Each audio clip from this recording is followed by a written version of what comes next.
The remaining 7 Dominion ships regrouped quickly. They formed a tight circle, backs to each other, weapons pointed outward. This was a standard defensive formation, one that had worked against Earth ships many times before. It meant nothing to the Phantom.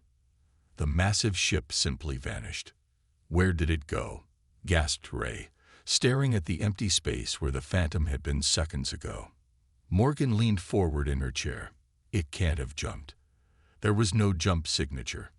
The tactical display showed only the Dominion ships now, their energy signatures pulsing with what Morgan imagined must be confusion and fear.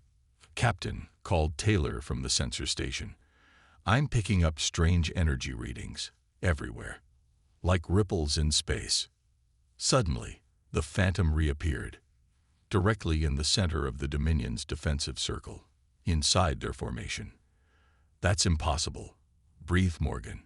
No ship could move like that without using jump technology, which needed time to charge and couldn't be used for short-distance travel. The Phantom spun slowly in place, like a deadly dancer. Blue-white beams fired from all sides at once, striking each Dominion ship simultaneously. Their shields flared bright orange, then failed completely. "All Dominion vessels have lost shields," reported Taylor, his voice filled with wonder. "Whatever weapon the Phantom is using, it bypasses standard shield technology somehow." The Dominion ships broke formation, scattering in all directions. They fired desperately at the Phantom, but their weapons seemed to bend around the huge ship, not even touching its hull. 3 more Dominion vessels exploded in quick succession. Now only 4 remained of the original 12. Morgan's communication console lit up again. "Captain Morgan," came Captain Thomas's voice. "Your ship has taken significant damage. We're sending a shuttle to evacuate your wounded." "Understood, Captain Thomas," she replied. "But my crew and I can still fight." "I have no doubt of that," Thomas chuckled. "But there won't be much left to fight soon. Might as well save your strength for the after-party." Even as they spoke, a small craft detached from the Phantom and headed toward the Valor. It moved with the same impossible speed as its mothership, covering the distance in seconds rather than minutes. "Captain," said Ray, checking sensors, "that shuttle, it doesn't register on standard scans, like it's partly there and partly not." Morgan nodded. "Let them dock. We have wounded who need care." As the shuttle connected with the Valor's emergency docking port, Morgan turned to Ray. "You have the bridge, Lieutenant. I'm going to meet our guests." The docking area was crowded with injured crew members. Medical staff worked frantically to stabilize the worst cases. When the airlock door opened, Morgan expected to see medical personnel from the Phantom. Instead, a tall woman in a plain black uniform stepped through. She wore no rank insignia, no patches, nothing to identify her. Behind her came 6 others dressed the same way, carrying advanced medical equipment.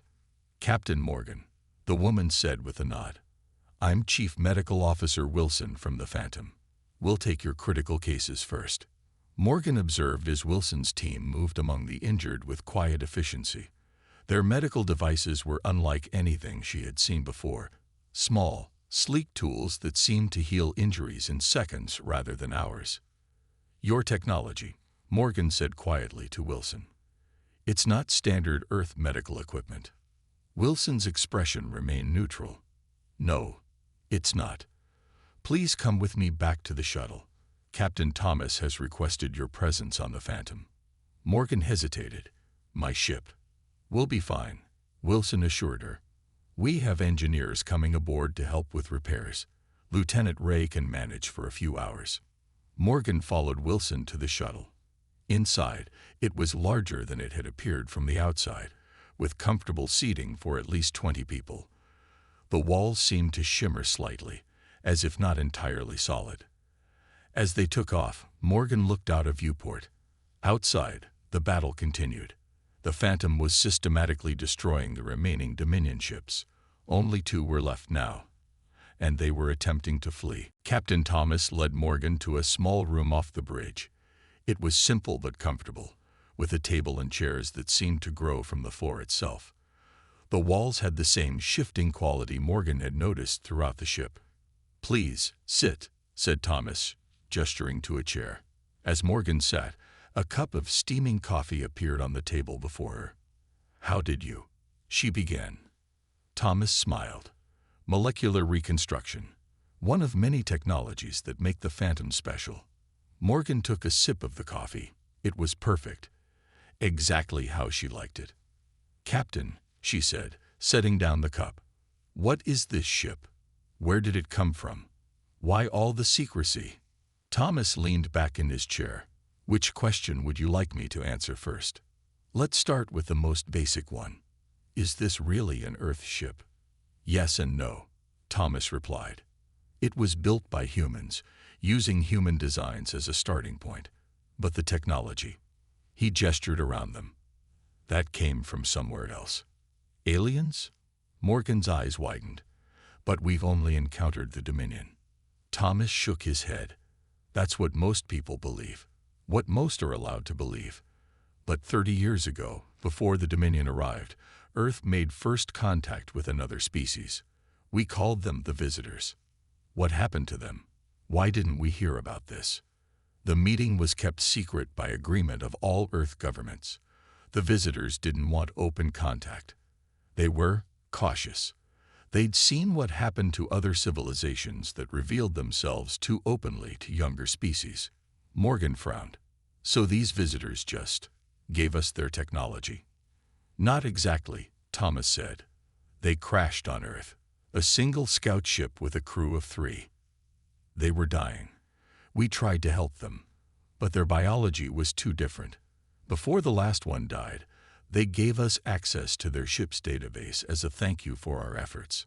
Thomas stood and walked to the wall. It shimmered at his touch, becoming a window that looked out into space. The stars seemed closer, brighter somehow. The Visitors were explorers, not warriors, but their technology was centuries beyond ours. The database contained scientific knowledge that would have taken us thousands of years to discover on our own. "And we used it to build a warship," Morgan said, a note of disappointment in her voice. Thomas turned to her. "We used it to protect ourselves. 5 years after the Visitors, the Dominion arrived. They weren't interested in peaceful contact.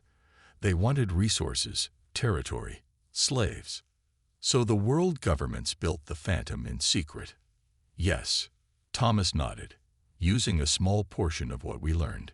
Even now, we've only scratched the surface of the Visitors' knowledge.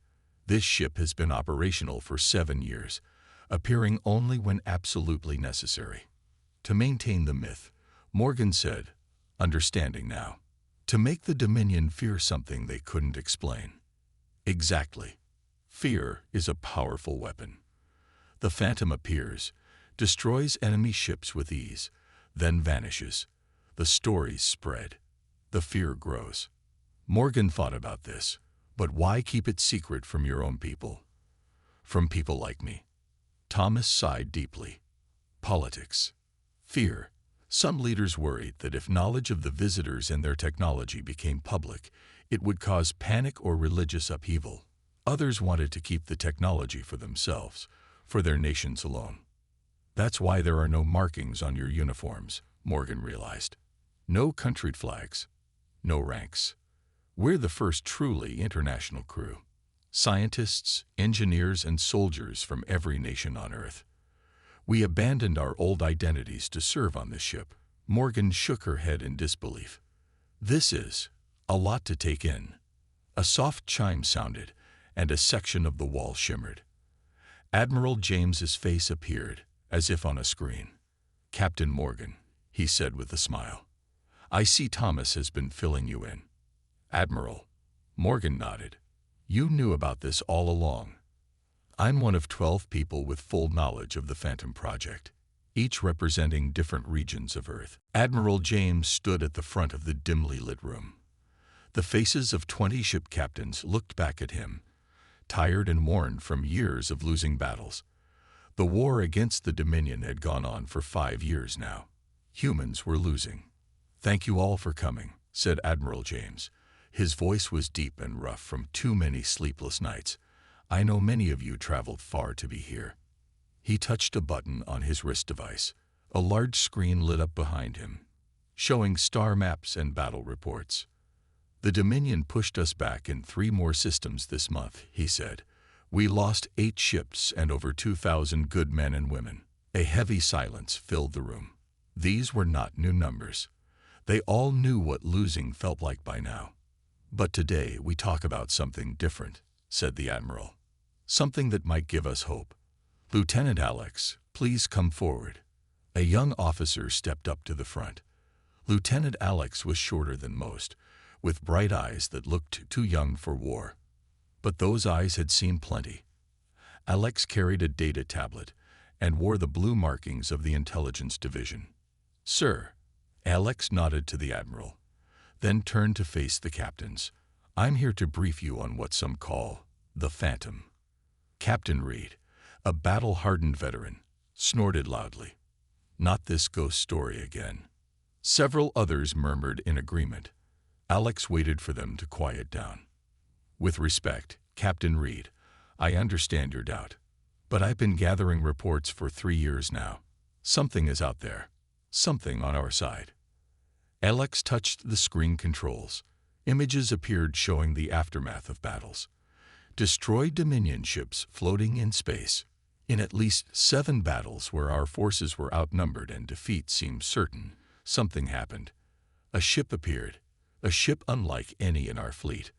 Propaganda, said another captain. Stories to keep up morale. I thought so too, Alex replied. Until I compiled the data myself. New images appeared, blurry photos taken from ship cameras. A dark shape, much larger than standard Earth vessels. Strange lights along its hull. This is from the Battle of Proxima. Our forces were down to 2 ships against 9 Dominion cruisers. Then this appeared. 3 Dominion ships were destroyed in minutes. The rest retreated. The unknown ship vanished before clear images could be taken. Admiral James stepped forward again. I know how this sounds, but there's more. He nodded to Alex, who brought up a new screen showing communication logs. These are Dominion transmissions we intercepted and translated. Alex explained. Their commanders refer to a human ghost vessel that appears and disappears. They have standing orders to report any sightings immediately. Captain Morgan, a woman with short gray hair and a face scarred from a bridge explosion, leaned forward. Why would our own command keep such a weapon secret from its captains? Admiral James sighed. That's what we're trying to find out. If this ship exists, it's not under standard fleet command. But something is out there, helping us when all seems lost. If it exists, why doesn't it help more often? Asked Reed. We're losing this war, 1 system at a time. That's the question, isn't it? Said James. My theory. Limited resources, or limited operational capacity. Whatever it is, it can only be in so many places. Lieutenant Alex brought up one more image. This one clearer than the others. A massive ship, at least twice the size of their largest dreadnought. Its hull was dark with strange patterns that seemed to absorb light rather than reflect it. This was taken by a civilian transport 4 months ago near Saturn's rings. The ship disappeared moments later. No warp signature. No jump point. The room went quiet as the captains studied the image. Captain Morgan stood on the bridge of her ship, the EDF Valor. Through the main viewport, she could see New Haven Colony, a beautiful blue-green planet with 3 small moons. Millions of people lived there. Good people. Farmers, engineers, families trying to build a life far from Earth. Status report, she said, her voice steady despite the knot in her stomach. Lieutenant Ray looked up from his screen. Colony defense systems at full power. The other 2 ships are in position. The Swift is covering the northern approach, and the Guardian is stationed by the jump point. Morgan nodded. 3 ships. That was all Earth could spare to defend an entire colony world. Her ship, the Valor, was the newest of the 3, but even it was 10 years old. The other 2 were practically antiques. "Any word from command?" she asked. "Nothing new, Captain. Just the alert that Dominion forces are incoming. Estimated arrival in 30 minutes. Morgan walked to the tactical display. The colony glowed blue at the center. Her 3 ships were green dots forming a triangle around it. Soon, there would be red dots. Many red dots. "Open a channel to the colony," she ordered. The face of Governor Davis appeared on the screen. He was a thin man with kind eyes, now filled with worry.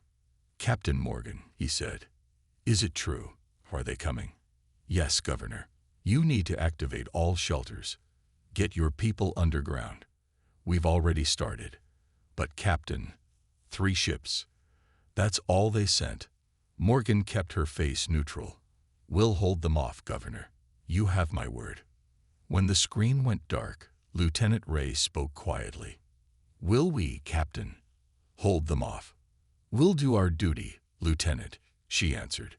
She touched the small device on her wrist, the one containing the special signal Admiral James had given her, just in case, he had said. But she wasn't ready to use it yet. Ghost ships and myths wouldn't save them. Only courage and skill would.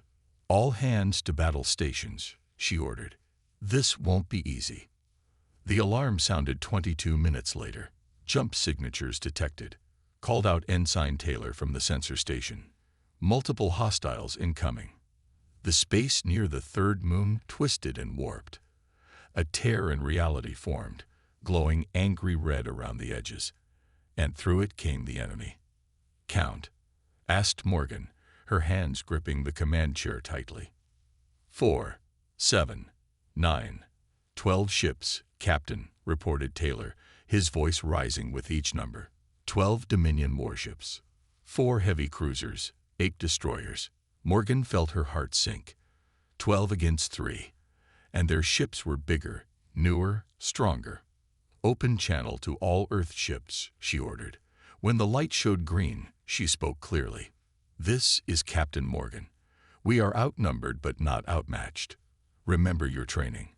Remember what we're fighting for. All ships, battle formation Delta.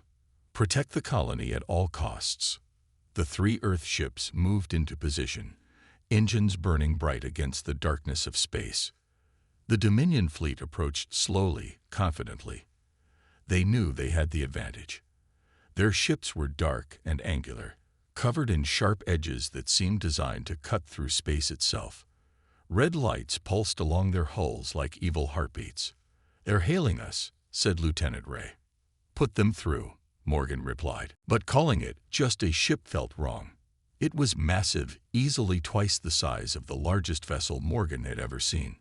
Its hull was dark, almost black, with strange patterns that seemed to swallow light. It moved with impossible grace for something so large, sliding fully into normal space in seconds. "Is it one of ours?" asked Ray, his voice filled with awe. Morgan stared at the tactical display. The ship carried no identification beacon. No standard Earth markings were visible. Yet something about its design, beneath the strange technology, felt human. "Dominion fleet is reacting," reported Taylor. "They're forming a defensive line. All 12 ships." On the screen, the Dominion vessels moved with sudden urgency, arranging themselves to face the newcomer. Their previous prey, the Valor, seemingly forgotten. The mystery ship hung in space for a long moment, silent and still. Then a voice came through on all communication channels, heard by the Valor, the colony, and surely the Dominion ships as well. "Attention Dominion forces.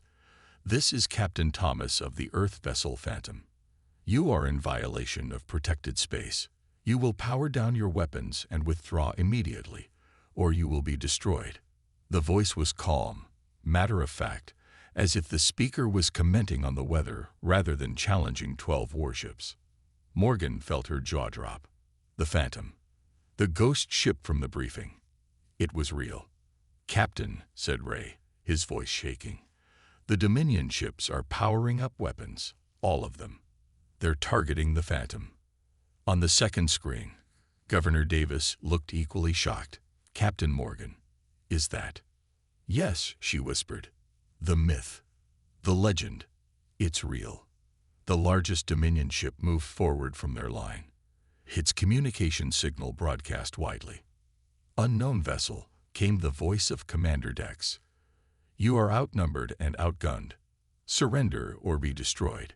Captain Thomas's reply was simple. No. What happened next would be told and retold across human space for years to come. The Phantom moved, faster than any ship its size should be able to move. Beams of strange blue-white energy lanced out from points along its hull, not from any visible weapon mounts. 3 Dominion ships exploded instantly, their shields seemingly useless against whatever the Phantom fired at them. My God, breathed Taylor. What kind of weapons are those? The Dominion ships scattered, firing frantically at the Phantom. Their weapons, powerful enough to cripple normal Earth ships, splashed harmlessly against some kind of invisible barrier around the massive vessel. The Phantom moved among them like a shark among minnows, firing those strange beams with perfect precision. 2 more Dominion ships erupted into fireballs. Morgan's communication console lit up. A private channel. Captain Morgan. Came Captain Thomas's voice. Admiral James sends his regards. Sorry, we're a bit early. Traffic was light. Morgan found herself laughing despite everything. Captain Thomas, you have no idea how glad we are to see you. The feeling is mutual. We've been watching the Dominion too long. Hold position. We'll clean this up and then talk. Phantom out. Morgan turned to her crew, who were all watching the battle with expressions of disbelief and growing hope. Well, she said, it seems the ghost is real after all. The screen filled with the face of a Dominion commander. Their species looked almost human, but with gray skin and eyes that were entirely black. No whites, no visible pupils. Just darkness. Earth vessels, the commander said, his voice oddly smooth. I am Commander Dex of the Dominion fleet. Your position is hopeless. Surrender now, and we will allow your crews to evacuate before we claim this world. Morgan stared back at him. This is a civilian colony protected under the Treaty of Proxima. Your presence here is an act of war. Dex smiled, showing teeth that were too sharp to be friendly. The treaty is over. Surrender or be destroyed. We decline your generous offer, Morgan said, and cut the transmission. They're powering weapons, reported Taylor. All ships, evasive maneuvers, ordered Morgan. Guardian, take the left flank. Swift, the right. Valor will draw their center. Fire at will. The battle began. The Earth ships moved with skill, darting between the larger Dominion vessels, firing precisely at weak points. But it was like children throwing rocks at giants. The Dominion ships absorbed most hits with their superior shields. 20 minutes in, the Swift took a direct hit to its engine core. Swift is dead in space, Captain, reported Ray. They're evacuating to escape pods. Guardian, cover those pods, Morgan ordered. We'll keep the cruisers busy. The Valor shook as enemy fire connected with their shields. Shields at 60%, called Taylor. We can't take much more of this. Morgan made a decision. She opened a private channel to Earth Command. This is Captain Morgan of the Valor. New Haven Colony is under attack by superior forces. We are outmatched 12-3. Request immediate reinforcements. The reply came quickly, but it wasn't what she hoped for. Captain Morgan, this is Admiral James. Hold position. Help is coming. Repeat, hold position for 6 hours. Morgan stared at the screen in disbelief. 6 hours? Admiral, we won't last 60 minutes. Trust me, Beth, said James, using her first name, which he never did in official communications. 6 hours, I promise. The transmission ended. Another hit rocked the ship. Shields at 40%, reported Taylor. The Guardian is taking heavy fire now, too. Morgan looked at the tactical display. The Dominion ships moved like wolves circling wounded prey. The Guardian was limping, its port side blackened from weapons fire. The Swift was completely dark now, its escape pods racing toward the colony. 6 hours. Impossible. Unless. Morgan looked down at the device on her wrist. The special signal. The call for a ghost. Captain. Ray was looking at her, waiting for orders. Morgan took a deep breath. New plan. We need to last 6 hours, whatever it takes. She pressed the button on the device. A strange code pulsed out into space, on frequencies no normal ship would monitor. What was that, Captain? Asked Ray. Morgan looked out at the stars beyond the battle. A prayer, Lieutenant.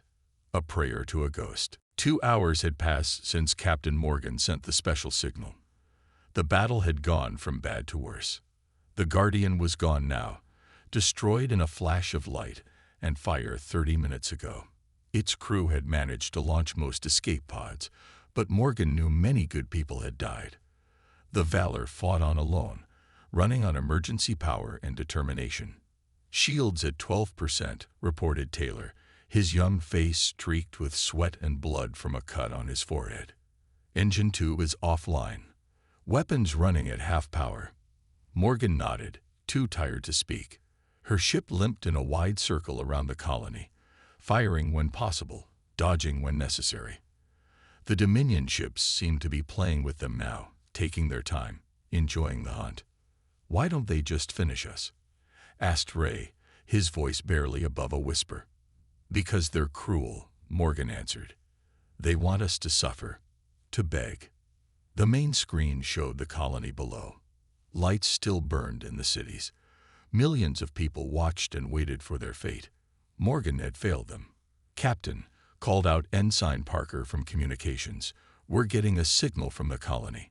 Governor Davis wants to speak with you. Morgan sighed. Put him through. The governor's face appeared, grim but composed. Captain Morgan, our sensors show your situation. I want to thank you and your crew for your bravery. Don't thank me, Governor. We failed. The Dominion will reach the colony within the hour. Davis nodded slowly. I know. That's why I've made a decision. We're going to surrender. Governor, no. The Dominion doesn't take prisoners. We know what they do, he interrupted. But maybe they'll spare the children if we don't resist. It's our only hope now.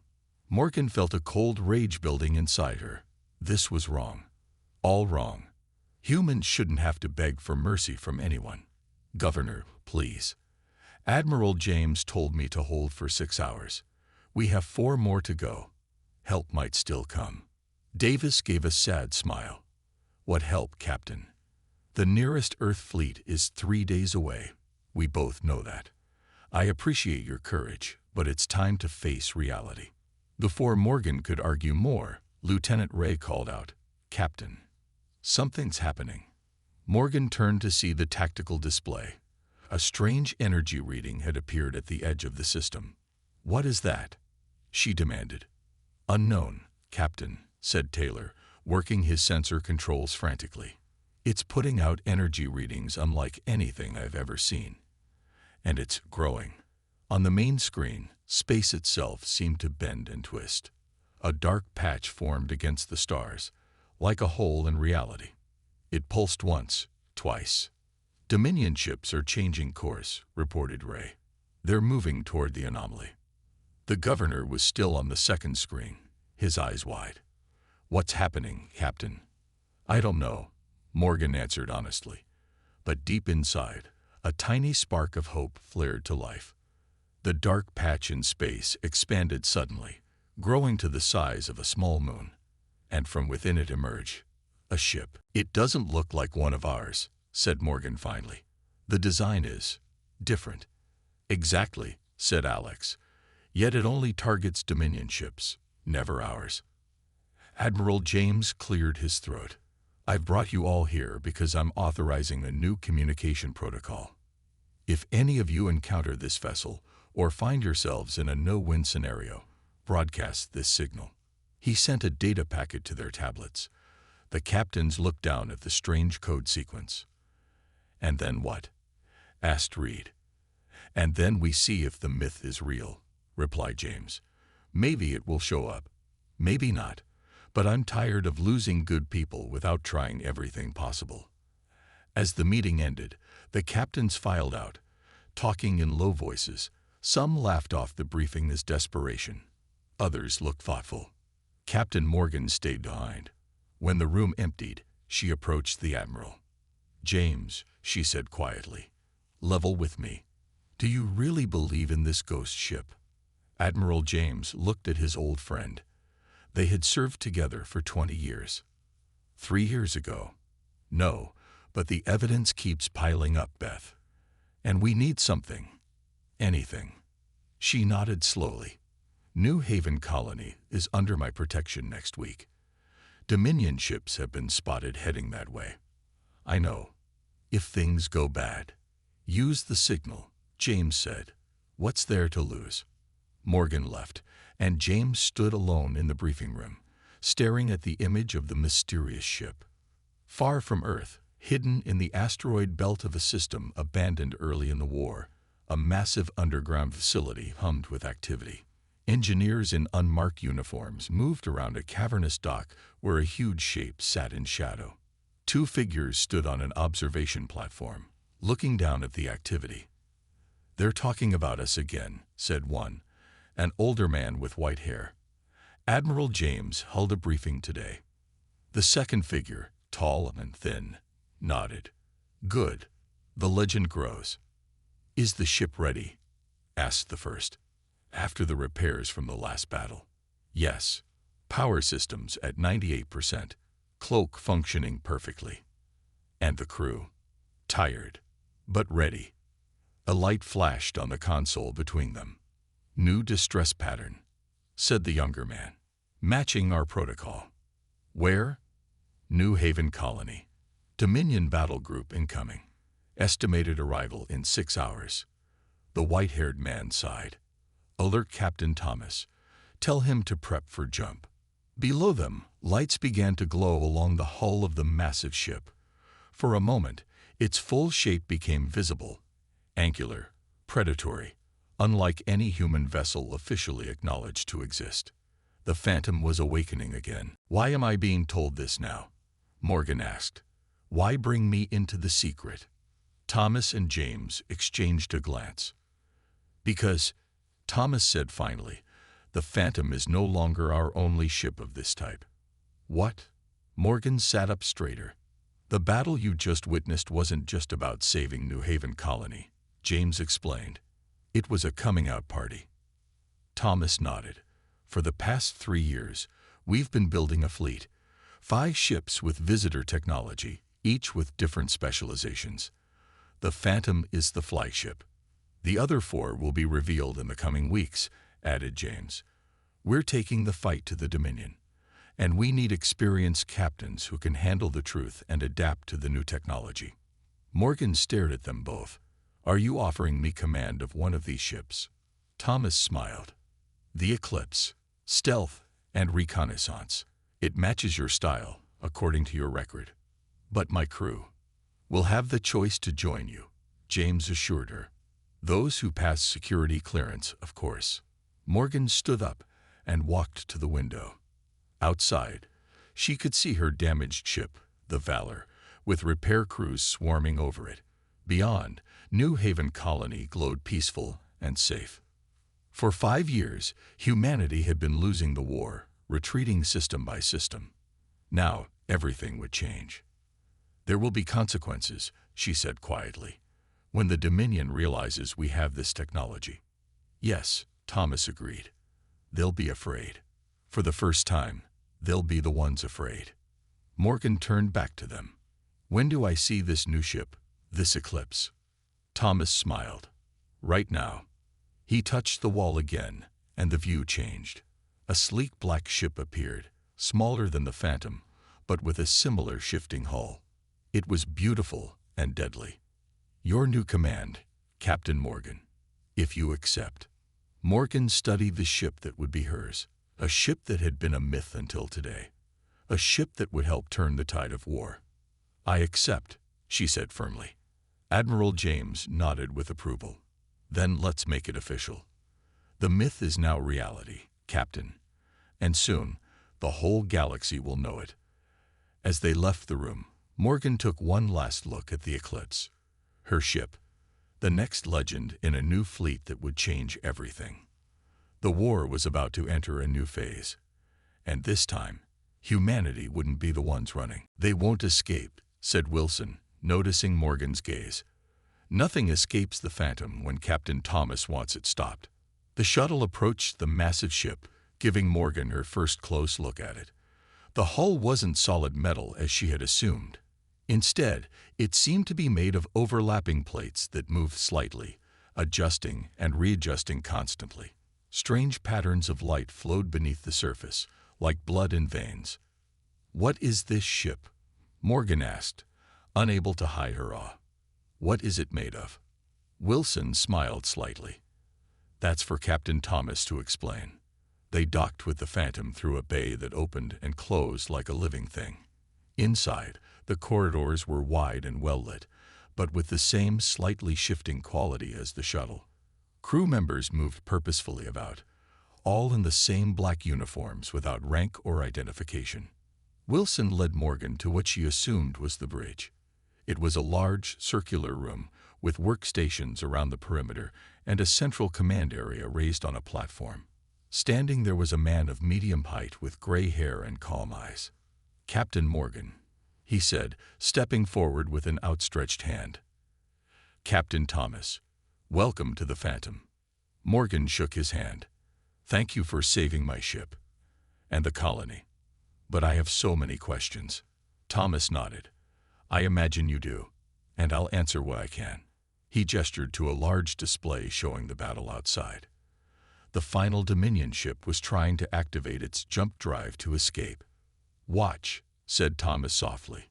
The Phantom fired one last time, but instead of the blue-white beams from before, this was a pulse of green energy that engulfed the Dominion ship. The enemy vessel didn't explode. Instead, it simply stopped. All lights went out. It drifted, dead in space. "What did you do to it?" asked Morgan. "Energy drain," explained Thomas. "Sometimes we need to capture rather than destroy, for intelligence purposes." He turned to face Morgan fully. "The battle is over. New Haven Colony is safe. Now, I believe I owe you some explanations about this ship that many thought was just a myth." Morgan looked around the bridge, at the technology that seemed decades beyond anything Earth officially possessed. "Yes," she said, "I think you do."